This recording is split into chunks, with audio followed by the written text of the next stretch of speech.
धियो न प्रचोदयात्। ओम शांति।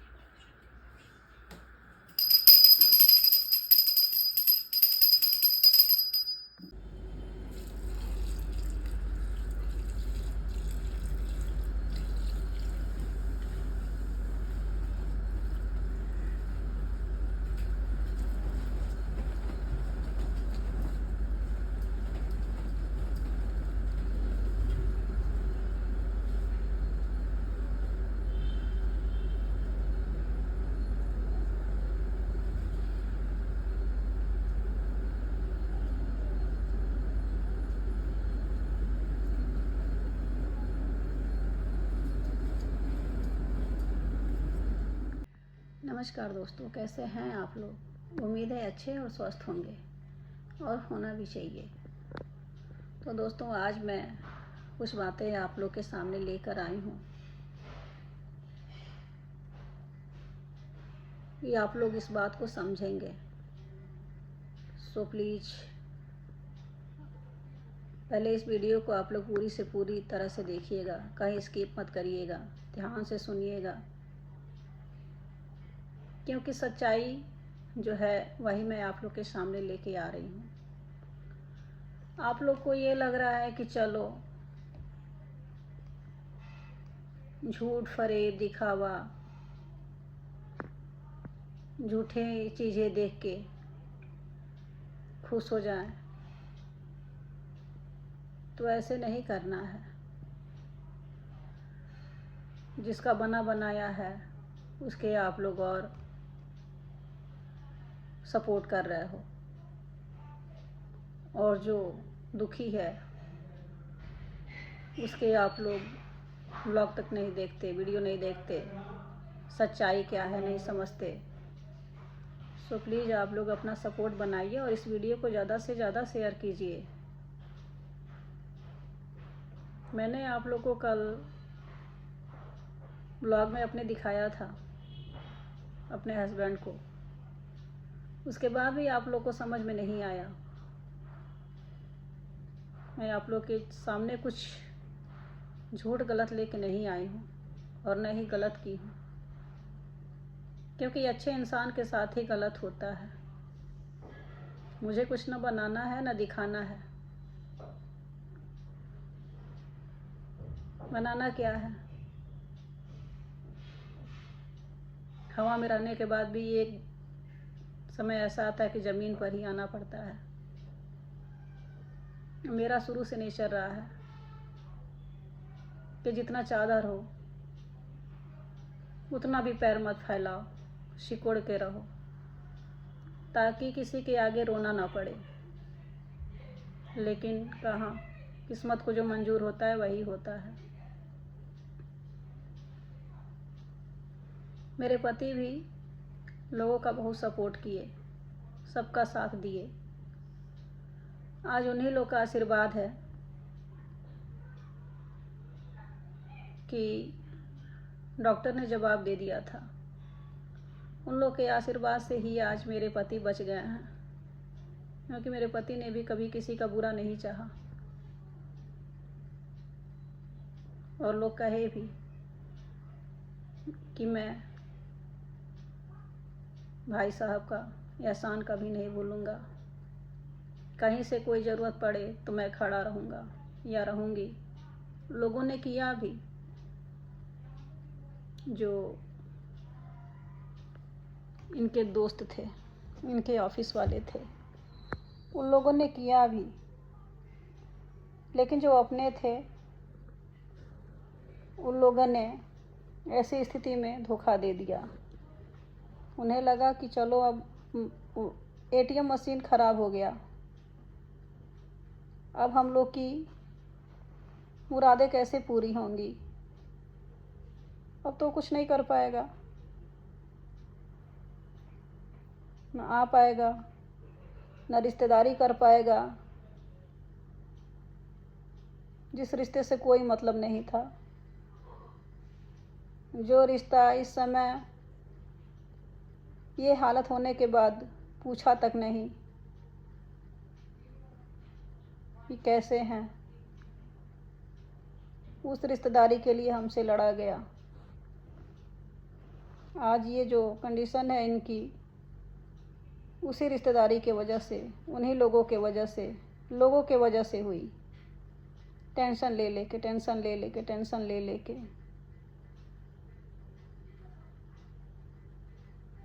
गवर्नमेंट जॉब रहती है तो बात अलग होती है। प्राइवेट जॉब में क्या है, ऑफिस को समय देना, घर की खेती तो है नहीं, जब मन किया रिश्तेदारी कर लिया, जब लोग बुलाए तब चल दिया। लोगों को भी तो समझना चाहिए ना। पास में कोई रहता है तो बात अलग होती है, इतने दूर होके आना जाना, जबकि उसकी हालत भी सही नहीं रहती है। बीपी, शुगर, थायराइड, कई बीमारियों के होते हुए बार बार आना जाना, वो भी 1000-1500 किलोमीटर दूरी से। आज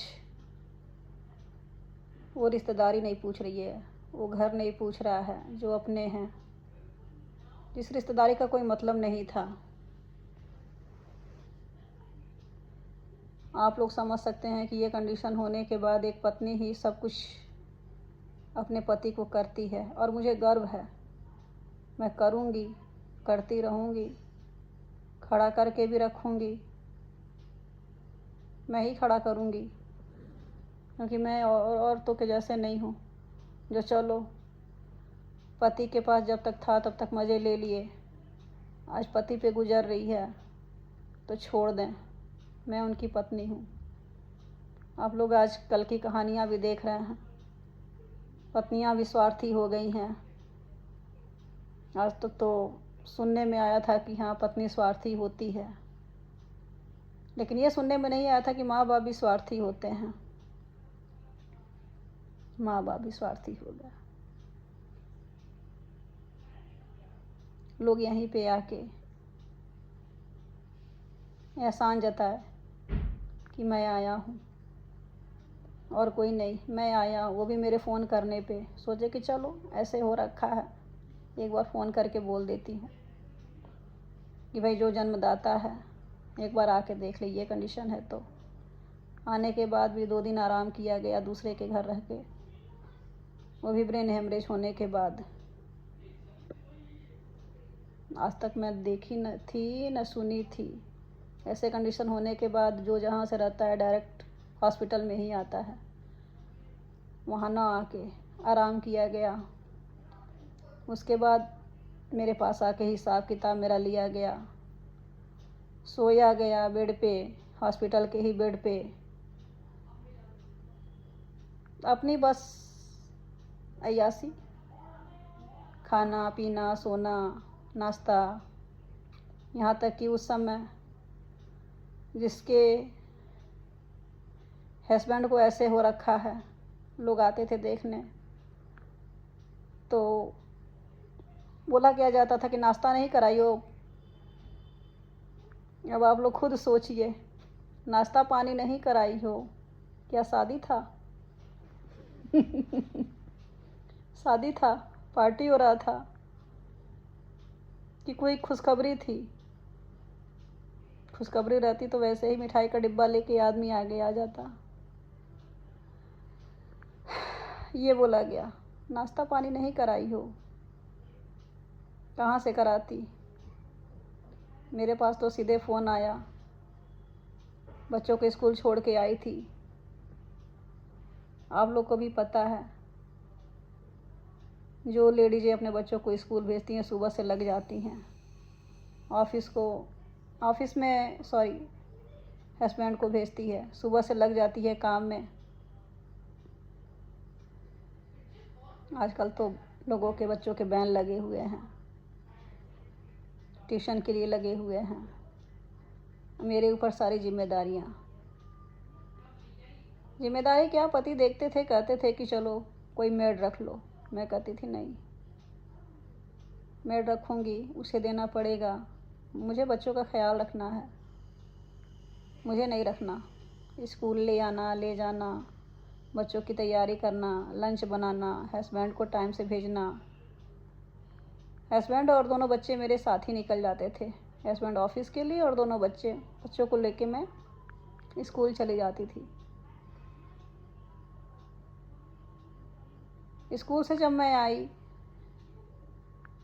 आने के बाद थकान हो जाता है, चाय बना के मैं बैठी, तब तक 10 साढ़े 10 हो चुके थे। ऑफिस से फ़ोन आया कि आप तुरंत हॉस्पिटल आ जाइए। मुझे लगा चलो कोई छोटा सा एक्सीडेंट होगा, कहीं कुछ हुआ होगा। तो ऑफिस वाले बोले हैं कि चलो आप हॉस्पिटल आ जाओ। वहाँ जाने के बाद मैं कुछ लेके नहीं गई। एक मेरी फ्रेंड थी, उनसे बोले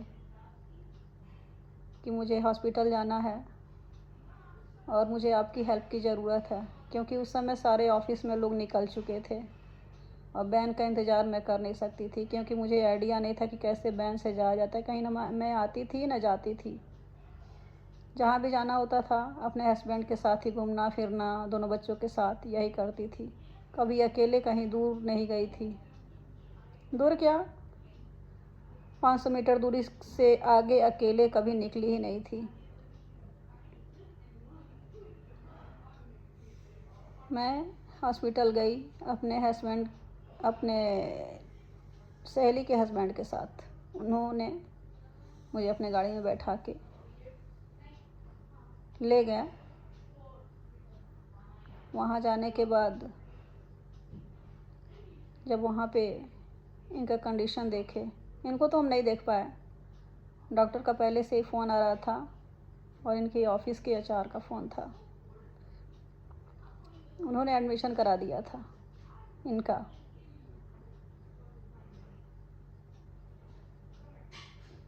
उन्होंने खुद एडमिशन कराया था। ऑफिस वाले बहुत सपोर्ट में थे उस समय। मुझे समझ में नहीं आ रहा था। लोगों के सामने मेरी जान पहचान भी कराई गई, लोगों की भी जान पहचान इंट्रोडक्शन हुआ, लेकिन उस समय मेरे समझ में कुछ नहीं आ रहा था। बस यही लग रहा था कि हाँ ये ठीक हो जाए। डॉक्टर से भी मेरी बात हुई। दूसरे दिन जब डॉक्टर मिले मुझे सुबह सुबह, मेरे पास आए और बोले कि ऐसी ऐसी बात है, आपसे मेरी कल बात हुई थी। मैं डॉक्टर को भी नहीं पहचान पाई। डॉक्टर ने कहा कि मैं डॉक्टर हूँ और कल मेरी आपसे बात हुई। कि नहीं नहीं, आपसे मेरी बात नहीं हुई थी। उनके जो असिस्टेंट थे उनसे मेरी बात हुई थी। कह रहे नहीं नहीं, आपको याद नहीं है, आप बहुत बुरे कंडीशन में थी उस समय। उसके बाद 2 दिन बाद पिताश्री आए, बेटे के पिताश्री आए, मेरे हस्बैंड के। ऑफिस वाले पिछले कंपनी के वो लोग भी आए। जब जाने तो उन लोग से कहा गया, आए मुझे देखने के लिए, इनको मेरे हस्बैंड को देखने के लिए। पिताश्री क्या बोले, नाश्ता पानी नहीं कराई हो। अब आप लोग खुद सोच सकते हैं कि एक बेटे की ऐसी स्थिति है, बीवी पे क्या गुजर रही है, और बीवी से, उसके बहू से कहा जा रहा है कि नाश्ता पानी लोगों को नहीं कराई हो। अब आप लोग खुद बताइए कि ये कहाँ की इंसानियत है। रोते रोते पत्थर हो चुकी हूँ। अब मुझे रोना नहीं आता, बस हंसी आती है हंसी आती है बस इस पे कि उस समय बोला गया हमसे नाश्ता पानी नहीं कराई हो। होशियारी थी, भूख लगी होगी, खुद मन कर रहा होगा खाने पीने को। अब ऑफिस के जो बॉस आएंगे वो क्या हमसे नाश्ता पानी खोजेंगे? नहीं। उनके आने के बाद और खर्चे बढ़ा दिए जाते थे कि अरे आएंगे, आराम से खिला देंगे, पिला देंगे, नाश्ता करा देंगे, उसके बाद से मैं ठहरा के लेके सोऊंगा। फ़ोटो मैं डालूँगी, दिखाऊँगी वीडियो में। कितनी बढ़िया नींद आती थी हॉस्पिटल में। बेटे की ऐसी स्थिति होने के बाद क्या किसी माँ बाप को नींद आएगी, वो भी खर्राटे के साथ। आप लोग समझ सकते हैं कि मेरे ऊपर क्या गुजर रही होगी उस समय। आज लोग तमाशा बना रहा है, भूल गए उस बेटे को जो अपना जीवन तक दांव पे लगा दिया, जीवन दान पे लगा दिया, बीमा तक बिचवा दिया गया। बीमा पॉलिसी जो होती है उस समय शादी के लिए, बेटी की शादी के लिए कौन बाप ऐसे करता है। जेवर तक बिचवा दिया गया, कुछ नहीं छोड़ा गया मेरे पास। आज जो भी है सब किराए पे है, किराए इन द सेंस की किस्त पे है।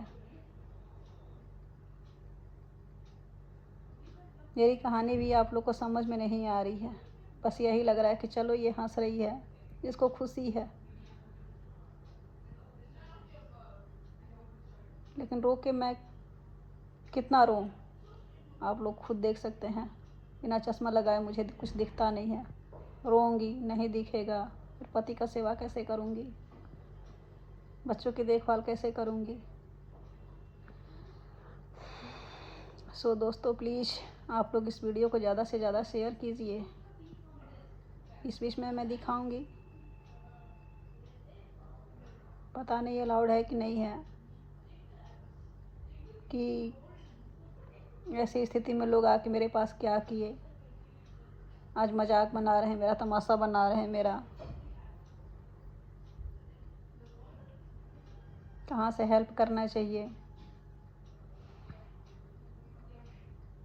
तो सच्चाई यही है, आप लोग इस चीज़ को स्वीकारिए। ये अपने पास रहेगा तो सब पूछेंगे,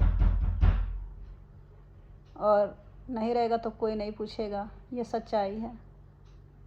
तो दोस्तों मेरे बच्चे अभी परेशान हो गए, मैं बाहर निकल के बात कर रही हूँ क्योंकि छोटे छोटे बच्चे हैं, आप लोग का आवाज़ भी आ रही होगी दरवाज़ा को खटखटाने की। बच्चे परेशान हो जाते हैं, कुछ डर ना देखें तो फिर मैं आप लोगों से कल मिलती हूँ। आप लोग अपना आशीर्वाद बनाए रखिए, प्यार दुलार दिखाइए, और इस वीडियो को ज़्यादा से ज़्यादा शेयर कीजिए, सब्सक्राइब कीजिए। नमस्कार दोस्तों।